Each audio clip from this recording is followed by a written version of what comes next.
Doctor साहब, ये जो आपने नुक्ता रेस किया है बहुत ही वैलिड है और वक्त की ज़रूरत भी है। एक तो हम आधा साल तरसते हैं पानी के लिए, फिर आधा साल पानी में डूबे रहते हैं। ये रिचार्ज सिस्टम कैसे यकीनी बनाया जाए, क्योंकि आप जिस चीज़ की निशानदेही कर रहे हैं, कंक्रीट के जंगल बना दिए गए, शहरों को हर तरह से जो नेचुरल एक सॉइल होती है उसके ज़रिए नेचुरल रिचार्जिंग का जो अमल है वो रुक चुका है। तो अब इसको किस तरह से यकीनी बनाया जाए, खासतौर पर लाहौर का जो ज़ेर ज़मीन पानी है उसकी सतह तो बहुत ही नीचे हो चुकी है।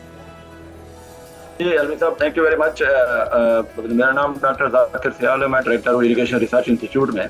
तो आप लोगों ने माशाल्लाह एक बहुत इम्पॉर्टेंट टॉपिक है जिस पे इसको टच किया है। तो ये रिचार्ज जो होता है, ये होता है कि जो सरफेस पे पानी है ये किसी तरीके से ज़ेरे ज़मीन चला जाए।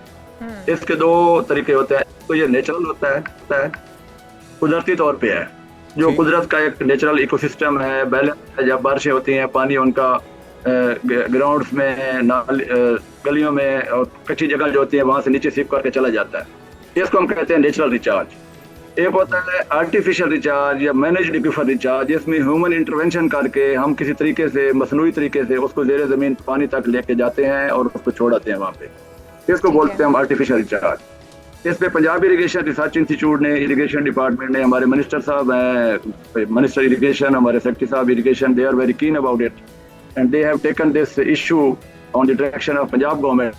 तो हमने लाहौर में मुख्तलिफ जगह पे 6-7 पॉइंट ऐसे हैं जहाँ पे मुख्तलिफ बिल्डिंग्स हैं, उनका रूफ टॉप, उनका लॉन का पानी लेकर उसको फिल्टर करके उसको रिचार्ज कर रहे हैं। तो ये एक सिंपल टेक्निक है कि पानी को आप कलेक्ट करें, उसके लिए कंडीशन है कि वो पानी पोल्यूटेड ना हो। डॉक्टर साहब, ये भी बताएगा कि जो पानी दरियाओं का भी ओवरफ्लो हुआ, बारिशें बहुत ज़्यादा हुई, वो पानी ओवरफ्लो हुआ, उसको भी क्या पहले क्लीन करना पड़ेगा, उसके बाद उसको इंजेक्ट करना पड़ेगा? क्योंकि दीगर ममालिक के अंदर पानी, अगर आप ज़ेरे ज़मीन पानी निकाल रहे हैं तो जितनी मिकदार में आप निकाल रहे हैं उतनी मिकदार में आपको इंजेक्ट भी करना होता है। वो बारिशों का पानी होता है या दरियाओं का पानी होता है। हमारे पास इस बार बेतहाशा पानी था जिसने हमारी बस्तियों की बस्तियाँ उजाड़ दी हैं। तो उसको इंजेक्ट करने के लिए, रिचार्ज करने के लिए क्या मैकेनिज्म पाकिस्तान के अंदर मौजूद है बड़े पैमाने पर? क्योंकि जिस तरह आप बता रहे हैं छोटे पैमाने पर तो काम हो रहा था, लेकिन सिर्फ लाहौर को नहीं, हमने देखा पिछले दिनों इस्लामाबाद में भी यही मसला दरपेश था। वहां पर भी ज़ेरे ज़मीन पानी की सतह बहुत हद तक कम हो चुकी थी और पूरे पाकिस्तान को इस वक्त ये मसला दरपेश है। हमारा थर का इलाका देख लें, दीगर बहुत सारे इलाके देख लें जहाँ पर पानी तो है ही नहीं है साफ पीने का और ज़ेरे ज़मीन पानी निकाला नहीं जा सकता। तो क्या मैकेनिज्म मौजूद है, कोई ऐसी स्ट्रेटेजी है जिसके तहत पानी ज़्यादा से ज़्यादा इंजेक्ट किया जा सकता है ज़ेरे ज़मीन? जी मैडम जी, ये दोनों मैकेनिज्म मौजूद हैं, रेन वाटर हार्वेस्टिंग की और फ्लड वाटर हार्वेस्टिंग की। पंजाब गवर्नमेंट का एक प्रोजेक्ट है, पंजाब इरिगेशन डिपार्टमेंट का, इरिगेशन रिसर्च इंस्टीट्यूट ने काम किया है उस पे, हेड इस्लाम पे। वहाँ पे एक नहर है, ओल्ड मेलसी कनाल। फ्लड वाटर को हमने चैनलाइज किया है, उस नहर के अंदर ले गए हैं। ये 15-20 किलोमीटर लंबी नहर है, 150-200 फुट चौड़ी है, 15-20 फुट गहरी है। तो it is big huge structure is available.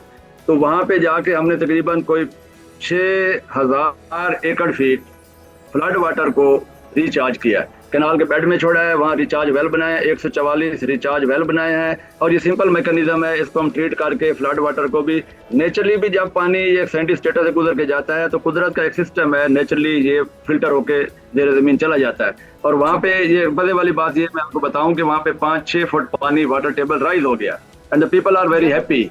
लोग दुआएं के लिए वहाँ पे कि उनके जो नलके खुश्क थे वो उनमें पानी आना शुरू हो गया। और इसका एक बेनिफिट ये भी है कि ये एक तो फ्लड की इंटेंसिटी को किसी हद तक काम करने में मदद देता है और दूसरा ये ग्राउंड वाटर, ज़ेरे ज़मीन जहाँ ब्रैकिश पानी है उसकी क्वालिटी भी इंप्रूव कर देता है। तो ये मैकेनिज्म इज देयर।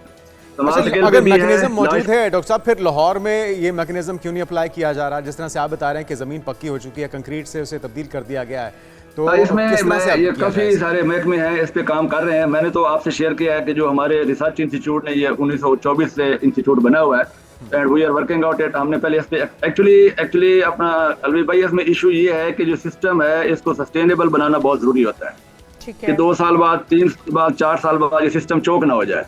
तो हमने जो सिस्टम डिजाइन किया है, हमने माशाल्लाह इसकी गारंटी दी है कि it will work for at least 20 years at least. तो ये इसको सस्टेनेबल बनाना, इसमें सेडिमेंट ना जाए और कंटेमिनेटेड वाटर ना जाए, otherwise it is very successful. आप आए, हम आपको दिखा दें कि हमारे मॉडल इधर, हमारे पुरानी अनारकली, हमारा जहाँ इरिगेशन डिपार्टमेंट है वहाँ पे है, यूईटी में है, मुख्तलिफ जगहों पे हमने 6-7 जगहों पे लगाए हैं। Model are working very well. कुछ और डिपार्टमेंट भी हैं जो इस पे कर रहे हैं। और मेरी ये इसमें आपके चैनल के थ्रू ये मैसेज है कि it should be practised and it should be done by every individual. Her department काम करे, हर घर इस पे काम करे, BDS में अपना रोल प्ले करे, एकेडमी अपना रोल प्ले करे। डॉक्टर साहब, हम सब तो अपना अपना रोल प्ले कर रहे हैं, हुकूमती सतह पर क्या होना चाहिए? क्योंकि हम देखते हैं जिस तरह आपने जिनकी निशानदेही की है, कंक्रीट के जंगल बने, बिल्डिंग्स को तो अब मिसमार नहीं किया जा सकता, जो घर बन चुके हैं, सोसाइटीज बन चुकी हैं, उनका तो कुछ नहीं हो सकता, लेकिन जो मजीद आने वाले दिन है उनमें सोसाइटीज के जो प्लान्स हैं उनको रोका जा सकता है कि जितनी काश्तकारी की जमीन बच चुकी है, जो पानी अपने अंदर एब्जॉर्ब करने की कैपेसिटी रखती है, एटलीस्ट उसको छोड़ दिया जाए।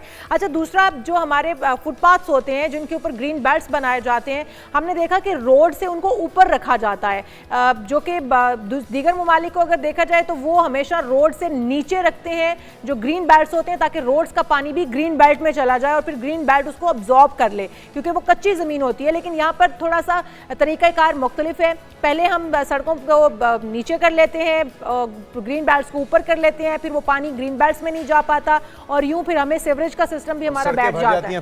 बिल्कुल, उसके बाद हमारी सड़कें जो है वो तालाब का मंजर पेश करती हैं। तो क्या हुकूमत को ये करना होगा फिलफौर कि एटलीस्ट जो ग्रीन बेल्ट्स हैं उनको रोड से थोड़ा सा लेवल उनका नीचे रखा जाए ताकि सारा पानी बहकर उनके अंदर चला जाए?